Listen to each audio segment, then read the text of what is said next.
آیا تو هم هر روز اینطوری پلی میدی؟ این کار کاملا اشتباهه.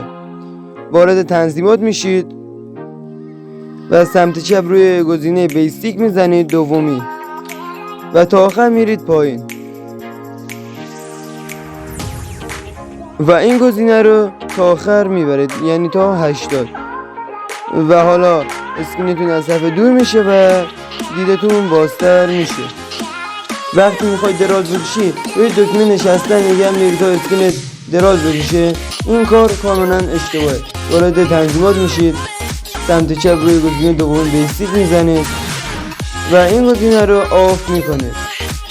وقتی که حالا بیاین بیرون یک دکمه جداگانه برای دراز کشیدن هست که میتونید از این دکمه استفاده کنید و همه رو بزنید.